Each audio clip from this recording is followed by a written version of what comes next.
한 주간 잘 지내신 줄도 믿고, 그리고 여러분들도 주님을 기쁘시게 기다리는 줄로 믿습니다. 오늘 우리가 세례 요한의 선언과 그다음 주님을 기다리는 그 절기의 날들로서 우리가 세례 요한의 사역이 시작되는 것을 우리가 보고 있는데, 이것을 우리가 먼저 하기 전에 누가복음 1장 68절에서 79절을 한번 펴 보십시오. 누가복음 1장 68절에서 79절까지 한번 펴 보십시오. 한 장 뒤로 넘기시면 됩니다. 앞으로.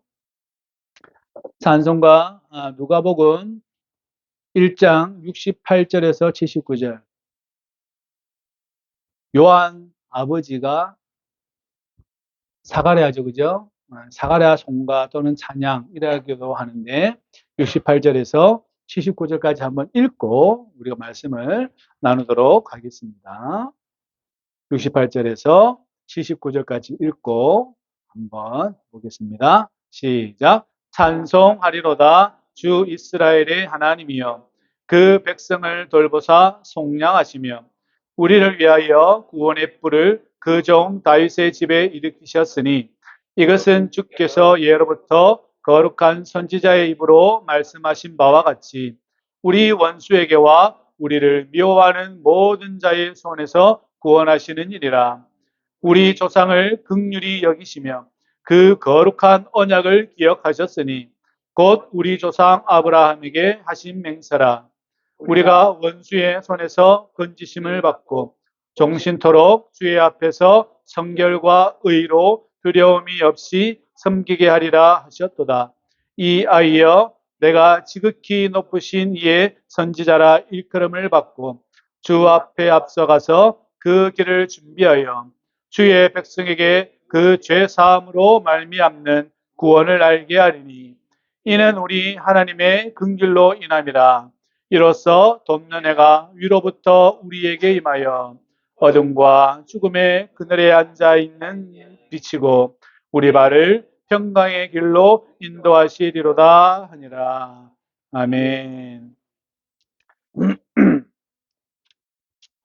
그의 아들이 오늘 이 세상에 등장합니다. 이 세상에 어떻게 등장하냐면 광야에서 있다가 이 세상에 이제 비로소 등장합니다. 아직 예수님은 등장하지 않으셨죠. 나중에 이제 바로 등장하시지만 누가복음 3장 1절부터 이렇게 쭉 이제 정치적 배경을 이야기하는 장면이 1절부터 쭉 나와요. 정치적 배경과 종교적 배경에서 이렇게 시작합니다.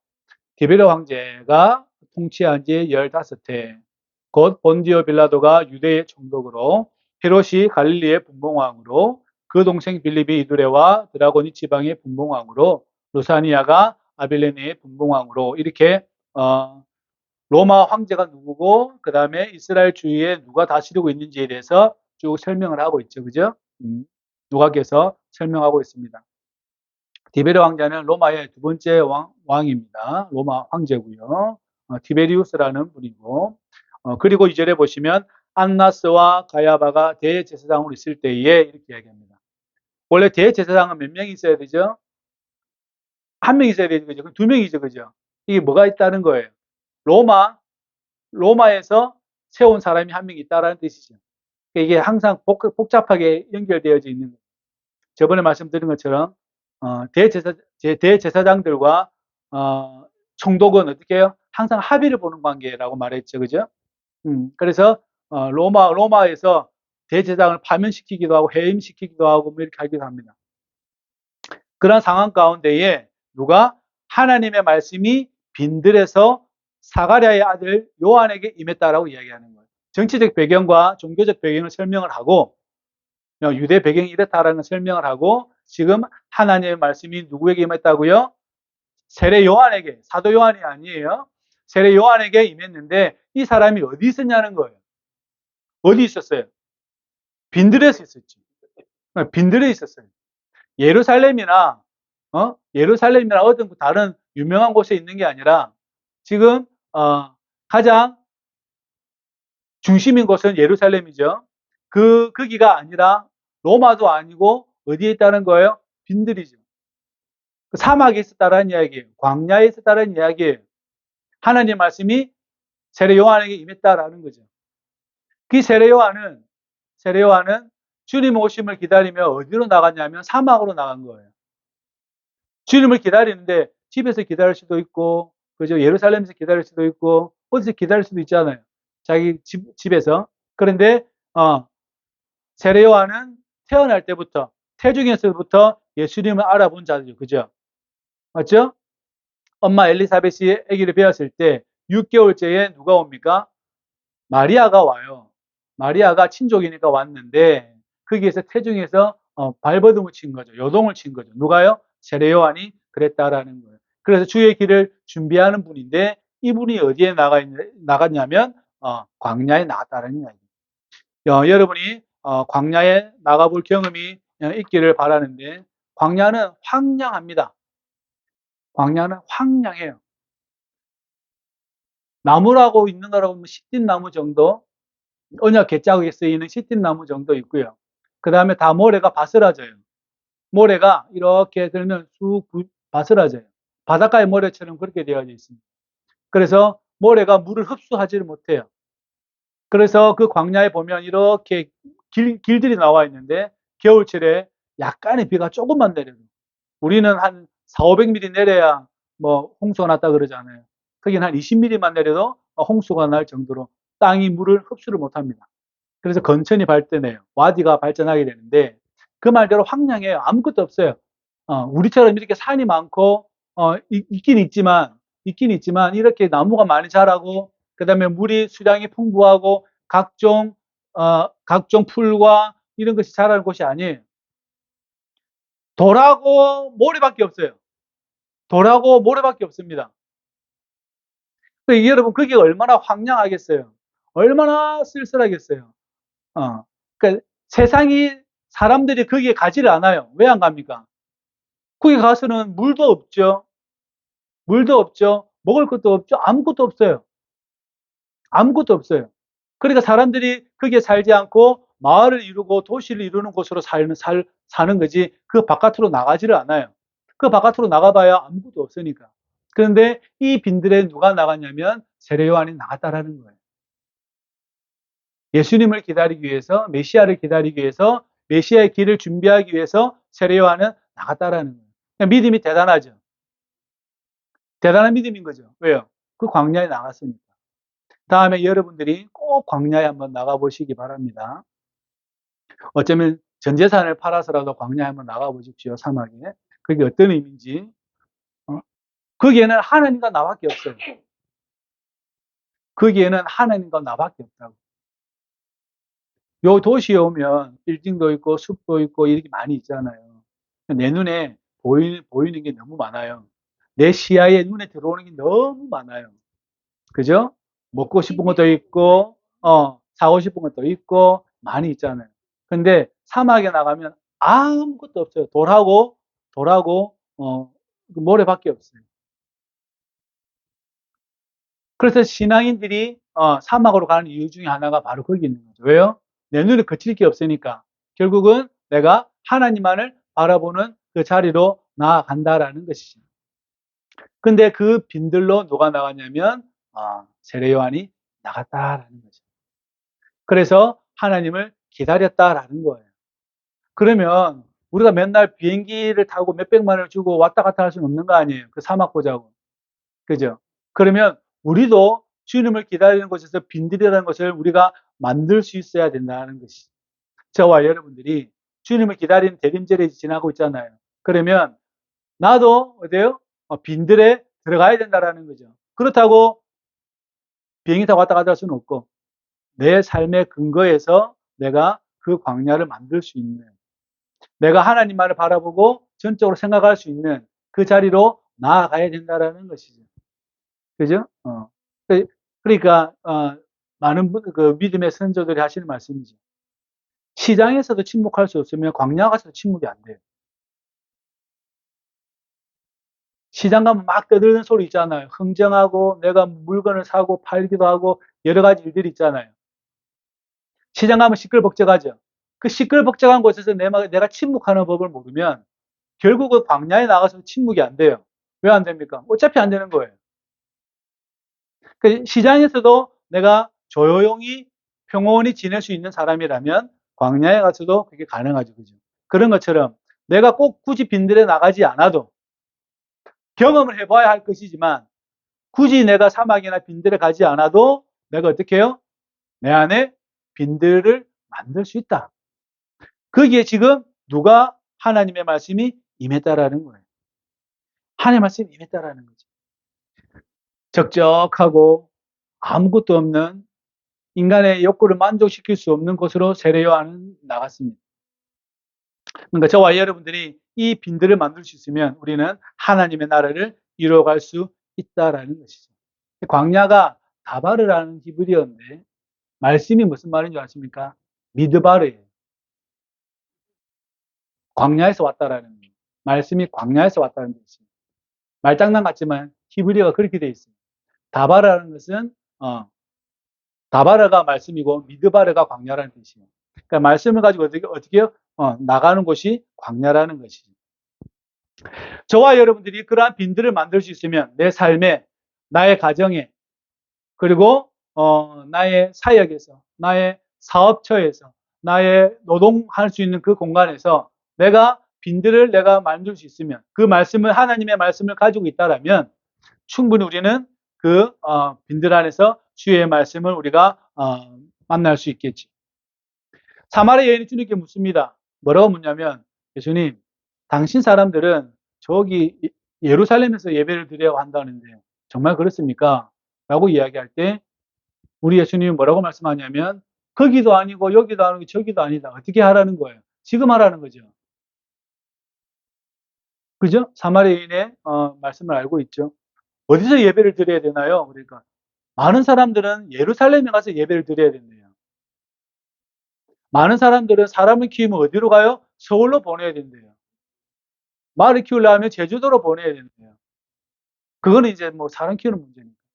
그 당시의 사회는 예루살렘이 하나님께서 거하신다라고 생각해서 그쪽에서 예배를 드려야 된다고 하는데 이게 어떻게 해야 됩니까? 라고 물어보는 거죠. 그러니까 우리 예수님 뭐라고 말씀하시냐면 그게 문제가 아니라 여기도 아니고 거기도 아니고 아무것도 아니다. 어디요? 지금 하라는 거예요. 지금 하라는 거예요. 그 예수님의 그 말씀을 잘 여러분들이 기억하시기를 부탁을 드립니다. 사람은 지정해 놓죠. 예루살렘에 가면 하나님이 계신다. 이렇게 이야기하죠. 그러니까 이게 어떤 행동이냐면 이게 우상과 같은 행동이에요. 예루살렘에 가면 은혜 많이 받는다. 이렇게 되는 거죠. 그죠? 예루살렘에 가면 은혜 많이 받는다. 이렇게 되는 거죠. 예루살렘에 가서 예배 드리면 하나님 은혜가 임한다. 이렇게 이야기해요. 그죠? 근데 예수님은요. 그거하고 아무 상관없다라는 거예요. 사람이 지정해 준 것은 위험하다는 것이죠. 하나님이 지정해 준 곳에서 뭐 하라는 거예요? 예배하라는 거예요. 그 지정하는 그 행위 자체가 우상인 거예요. 저기가 그렇다. 이렇게 저렇다. 이렇다 저렇다. 라고 이야기하는 거. 사람을 구원자라고 생각하지 말아야 되는 것이죠. 그죠? 사람이 구원자가 아닙니다. 어떠한 정치가도 우리의 구원자가 될 수가 없습니다. 선거철이 되면 늘 하는 말씀이지만 3년 전에 누군가는 자기가 이 대한민국을 구원하겠다고 등장을 했죠. 그죠? 그래서 사람들은 우리의 구원자처럼 찍었죠. 그죠? 그래서 어떻게 됐습니까? 사람이 구원자가 안 된다고. 예수님만이 구원자라는 말이 얼마나 여러분. 그러니까 왜 로마 황제들, 로마의 사람들이 예수 믿는 사람들 그렇게 핍박했냐면 뿐만 아니라 로마 통치하려 있는 모든 나라가 예수 믿는 사람을 그렇게 핍박한 이유 중에 하나가 다른 이야기 아니에요. 너희들 황제가 구원자가 될 수 없다라는 이 말이 그렇게 뼈아픈 거예요. 너희들이 나를 구원할 수 없다라고 이야기하니까 그렇게 걔네들이 예수 믿는 사람을 힘들게 하는 거예요. 사실이지 않습니까? 한국뿐만 아니라 미국뿐만 아니라 어느 나라도 그 대통령이 수상이 그 왕이 구원자가 될 수가 없어요. 없다니까요. 근데 우리는 자꾸 구원자를 기다리죠. 누구를 기다려요? 나보다 좀 더 재력이 좋은 사람, 학력이 좋은 사람, 사회적 권위가 좋은 사람이 좀 더 나을 거라고 생각을 하고 있는 거죠. 그 기대가 우리에게 있다라는 것이죠. 우리에게 구원을 주시는 분은 유일하신 예수 그리스도밖에 없다는 사실을 저와 여러분들이 반드시 붙잡고 믿을 수 있기를 축복합니다. 그래서 요한이 요단강 근처에 많은 사람들이 오는데 죄 사함을 받게 하는 회개의 세례를 전파합니다. 회개의 세례를 전파하니까 수많은 사람들이 몰려옵니다. 마태복음에서는 세례 요한의 이 말이 엄청 세게 나가요. 이 독사의 자식들아 이렇게 얘기해요. 이 독사의 자식들아 누가 너희들에게 임박할 진노를 피하라 하느냐. 도끼가 나무 뿌리에 놓여있다. 빨리 회개해라. 막 이렇게 이야기해요. 세게 이야기해요. 마가복음 그렇게 이야기하지 않아요. 마가복음에서 보면 어떻게 이야기하냐 이렇게 이야기해요. 그냥 단순하게 가요. 요단강에 왔는데 세례요한의 죄를 회개하는 회개를 선포하고 많은 사람들이 와서 세례를 받더라 이렇게 이야기해요. 그리고 요한복음에 가보면 이 세례요한의 등장을 어떻게 하냐면 막 세례를 주고 있어요. 그러니까 바리새파 사람들이 와가지고 물어봐요. 네가 그리스도냐? 아니다. 그럼 네가 엘리야냐? 아니냐? 아니다. 그럼 네가 선지자냐? 아니다. 그럼 네가 왜 여기서 세례를 주냐? 이렇게 따져요. 이것도 아니고 저것도 아니고 아무것도 아닌 네가 왜 여기서 세례를 주냐? 이렇게 이야기를 해요. 따져 묻는 거죠. 따져 물어요. 그러니까 나는 그러한 사람도 아니고 그리스도도 아니고 나는 엘리야도 아니고 나는 선지자도 아니다. 그냥 나는 그분의 길을 예비하는 사람이다. 이렇게 이야기해요. 그렇게 계속 따져 물어요. 오늘 누가복음에서는 사람들이 물어봐요. 뒤에 보시면 나와 있습니다. 어떻게 물어보냐면 선생님 우리가 무엇을 해야 됩니까? 물어봐요. 사람들이 요단강가에 와가지고 죄 사함을 받는 회개의 세례를 받을 때에 사람들이 물어봐요. 누가복음 어떻게 이야기하냐면 물어봐요. 선생님 우리가 어떻게 해야 됩니까? 그러니까 두보로 있는 사람은 가난한 사람이 나눠주고 먹을 거 있는 사람도 나눠주라고 이렇게 이야기해요. 설명을 붙인단 말이죠. 나누라는 이야기예요. 옷도 나누고 먹을 것도 나누고 어쨌든 나누고 살아라 이렇게 이야기하죠.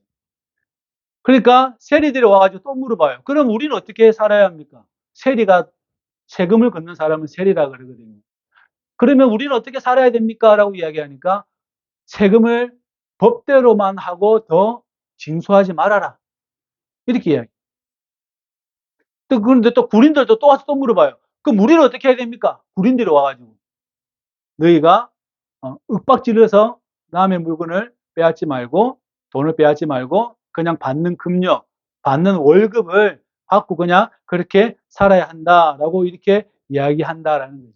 그러면서 나 뒤에 능력이 많으신 분이 오시는데 나는 그분의 신발끈을 푸는 것조차 감당하기 어려운 사람인데 그분은 불러서 너희들에게 세례를 성령으로 줄 것이다 라고 말씀하고 있다라는 거죠. 이 요한이 여기에서 세례를 전파하고 있다라는 거죠. 왜 많은 사람들이 세례 요한에게 왔을까요? 빈들에서 사는 아무것도 없는 사람인데. 그죠?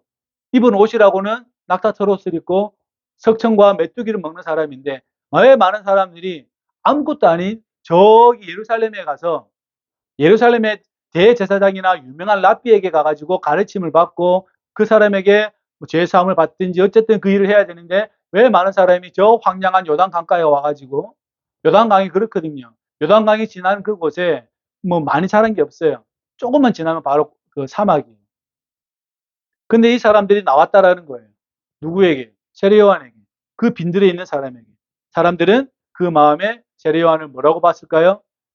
우리가 바라던 선지자가 아닐까. 왜요? 이스라엘 백성들이 그 선지와 계시의 역사가 끊어졌기 때문에 그렇습니다. 이스라엘 백성들이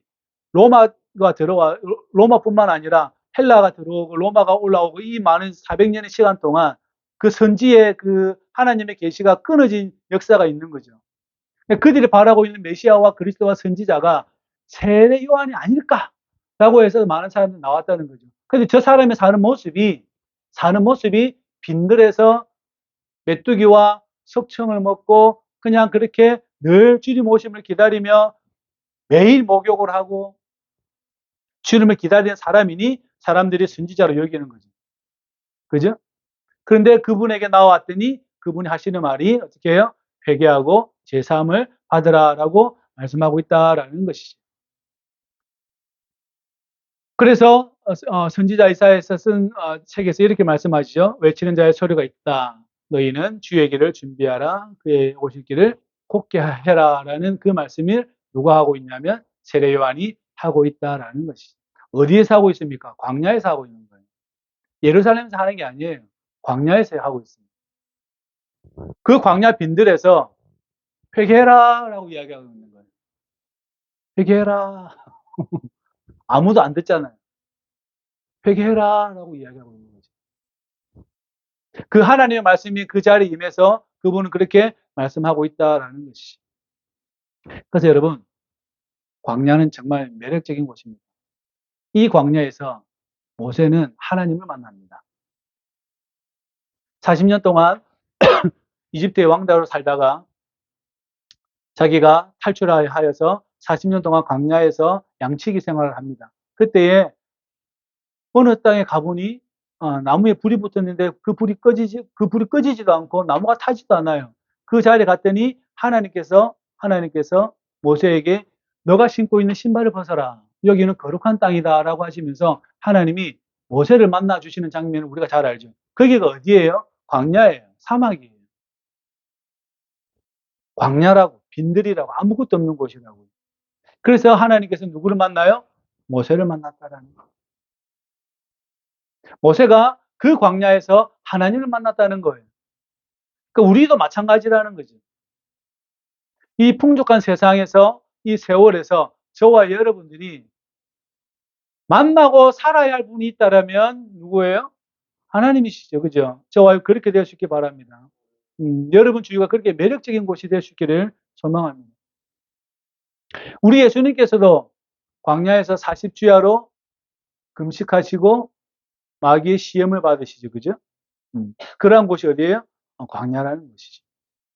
기독교가 300년경에, 330년경에 기독교가 로마의 국교로 되어집니다. 그러니까 로마 정부가 돈이 많으니까 교회마다 교회를 지어주고 밭도 주고 땅도 주고 노예도 붙여주고 하니까 교회가 엄청 부해졌어요. 그전까지는 십자가에 달리고 거꾸로 달리고 사람을 세워가지고 기름을 붙여서 사람을 그 로마의 가로등으로 쓸 만큼 예수 믿는 사람들을 그렇게 했거든요. 근데 갑자기 로마가 기독교를 이제는 모든 로마가 기독교를 믿어야 된다. 이래 놓으니까 교회마다 다 줘버린 거예요. 재정을 흘려보내줬어요. 그러니까 교회가 원래 가지고 있던 복음의 내용들이 퇴색되어져 간 거죠. 원래의 복음의 내용이 조금 변질되어져 가는 거예요. 왜 그렇습니까? 로마 황제나 그들에게 뭘 해야 되죠? 그들에게 입맛에 맞는 설교를 해야 되고 그들에게 입맛에 맞는 일들을 해야 됐다라는 거죠. 그래서 많은 사람들이 반발을 가져서 어디로 갔냐면 사막으로 나간 거죠. 많은 사람들이 사막으로 간 거예요. 왜요? 그게 복음에 가장 가까운 곳이라고 생각했다라는 것이죠. 그래 나갔다라는 거예요. 그래서 많은 사람들이 그곳에 가서 수도 생활을 하기도 하고 홀로 생활하기도 하고 단독 수도를 하기도 하고 공주 수도 함께 거주하면서 수도 생활을 이 두 그룹이 나타났다라는 것이죠. 왜냐하면 복음은 그것이 아니었으니까. 예수의 십자가와 그 보혈로 우리가 구원을 받고 그리고 그분의 구원의 은총으로 우리가 부활의 삶을 영원한 삶을 살지인데 국가에게 충성하고 국가에게 뭔가 할 수 있는 이런 내용들이 아니었다라는 거죠. 그 변질되는 것이 안타까워서 많은 사람들이 나갔다라는 거죠. 그러니까 광야라는 것은 너무 매력적인 거죠. 그죠? 매력적인 거죠. 그러나 거기서 기다리고 있는 이 세례 요한의 이 삶을 바라보면 얼마나 일반적으로 보면 미련하죠. 그죠? 미련한 기다림을 가지고 있는 거죠. 어리석은 기다림 아닙니까? 그 빈들에서. 저와 여러분들이 이것을 어리석게 바라보지 않기를 주의 이름으로 부탁을 드립니다. 나도 이렇게 한번 해봐야겠다라는 그 마음의 열정이 조금 올라왔으면 좋겠습니다. 나도 광야에 한번 나갔으면 좋겠다. 아무것도 없는 그곳에서 주님을 한번 생각해보는 시간을 가졌으면 좋겠다. 이렇게 말할 수 있기를, 그런 생각이 여러분에 올라올 수 있기를 주의 이름으로 부탁을 드립니다. 오직 그리스도를 위한 기다림밖에 없어요. 자기가 원하는 것은 그 자리를 지키는 거죠. 세례요한은 그렇습니다. 세상에서는 여러 가지 정치적인 것과 경제적인 것과 그러한 것에 세례요한은 관심이 없어요. 죄송한 이야기지만 우리 예수님도 별로 관심이 없어요. 정치에 대해서 별로 관심이 없다니까요. 무시한 게 아니라 그것을 예수님 복음에 내 입에 복음을 말씀을 하나님 나라의 뜻을 전하는 이 입술의 그 말과 정치적인 사건에 내 입을 올려서 내가 말하는 것과 이게 수준이 너무 낮은 거죠. 그러니까 이걸 안 하는 거예요. 다시 한번 말씀드리면 예수님의 이 말씀이 정치적인 식견을 말하는 것보다 더 고귀하고 가치가 있는 거기 때문에 이 낮은 것을 이야기 안 하는 것 뿐이에요. 그러니까 관심이 없다는 말이 그 말이죠. 그죠?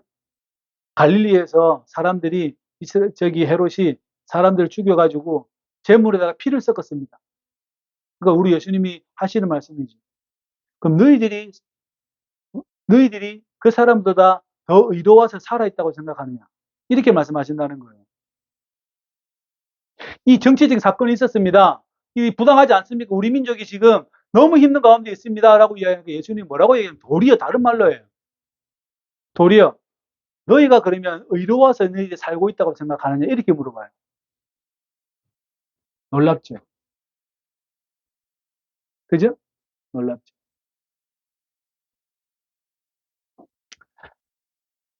우리가 생각해야 될 것이 무엇입니까? 라고 물어보면 정치적 사건에 관심을 두는 것보다 더 가치 있는 것이 있다라는 것을 여러분들이 좀 더 인식할 수 있기를 바랍니다. 정치적 사건에 입방아를 올리는 것보다 더 다른 사람과 대화하고 토론하고 이야기하고 이런 것보다 더 가치 있는 게 있어요. 그게 무엇입니까? 하나님을 만나는 거예요. 예수를 만나는 거예요. 그게 더 급하다니까요. 우리 예수님 십자가 지고 올라가니까 옆에 여자들이 울고불고 난리가 났어요. 많은 사람들이 울어요. 예수님 너무 힘들지 않냐고, 이 고통을 너무 괴로워하는, 옆에서 많은 사람들이 괴로워해요. 그 예수님이 하시는 말씀이에요. 나를 위해 울지 말고 너와 너희 자녀를 위해서 울어라.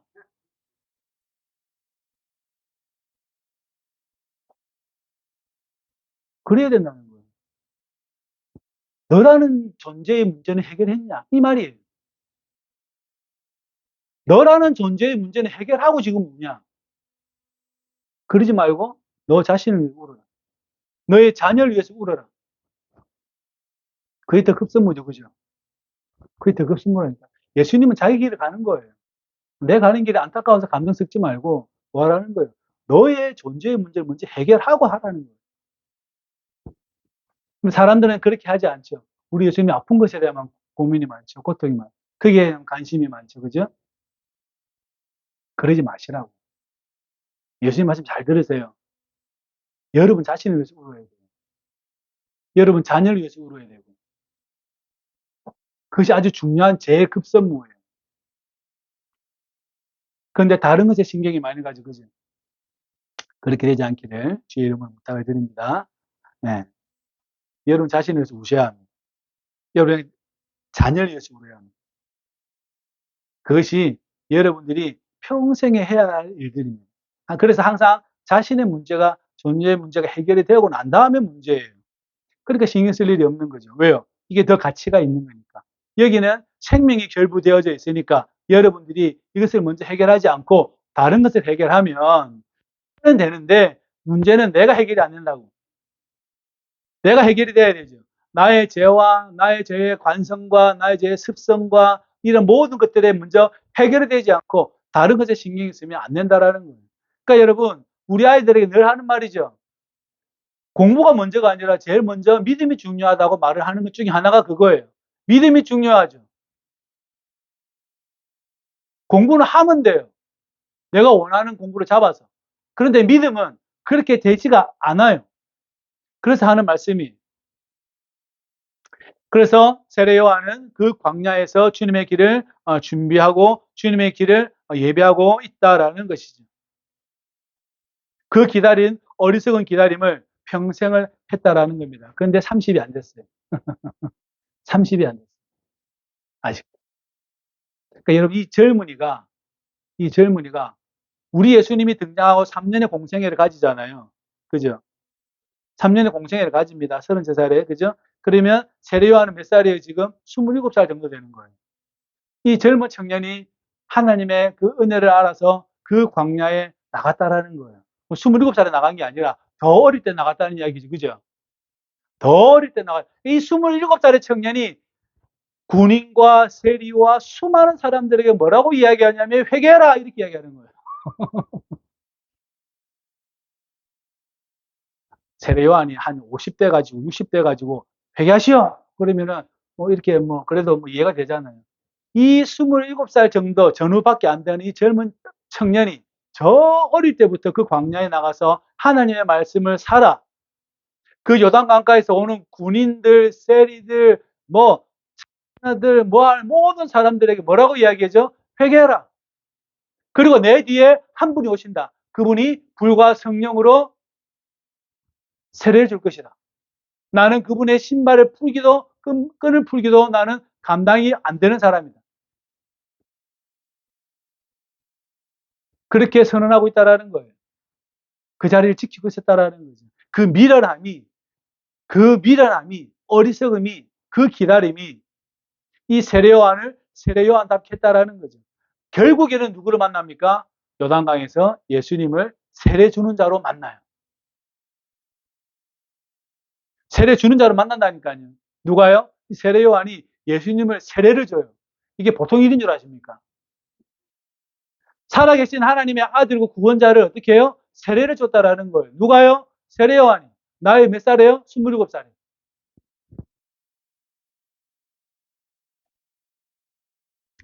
그 자신의 자리를 지켰다는 것에 대해서 우리는 믿음을 좀 더 생각해 보아야 하고, 저와 여러분들이 그 삶의 자리를 지킬 수 있기를 주의 이름으로 부탁을 드립니다. 그리고 모든 골짜기가 메워지고 모든 산과 작은 산이 낮아지고 굽은 것이 곧아지고 험한 길이 평탄해질 것이다. 이렇게. 그리고 말씀하기를 6절에 모든 육체가 하나님의 구원하심을 보리라 함과 같다. 다시 말해 모든 육체가 누구예요?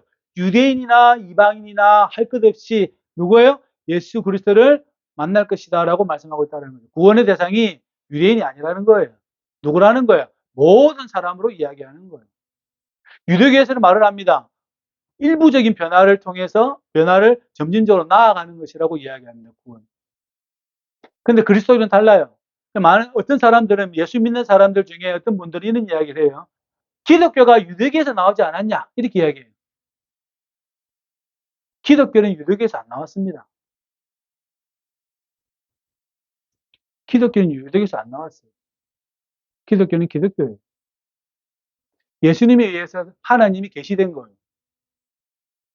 예수님에 의해서 하나님 자신이 계시한 거예요. 그 유대교가 올바로 인지를 못했기 때문에 하나님이 전혀 다른 것으로. 그래서 부활이 전혀 다른 거예요. 유대교가 생각하는 부활과 기독교의 부활이 다른 이유 중에 하나는 크게 있다는 거죠. 일부의 변화가 아니에요. 유대교의 아류가 아니에요. 그리스도교는. 그래서 저와 여러분들이 이 믿음의 자리에 우리가 이 전적인 변화의 자리에 나아가야 된다라는 것이죠. 그래서 오늘 말씀합니다. 예수를 만나면 메워지는 거죠. 저와 여러분들이 뭐 교만이든 죄든 무엇이든지 간에 메워지게 되고, 예수를 만나면 높은 것이 낮아지게 되고요. 낮아진 것은 높아지게 되고요. 예수를 만나게 되면 굽었던 것이, 꼬불꼬불했던 것이 이렇게 곧아진다라는 거예요. 예수를 만나면 모든 것이 평평하게 된다라는 거예요. 그것이 죄가 되었든지, 그것이 교만이 되었든지, 그것이 원수든지 간에, 인간의 원수는 사망이라고 그랬죠.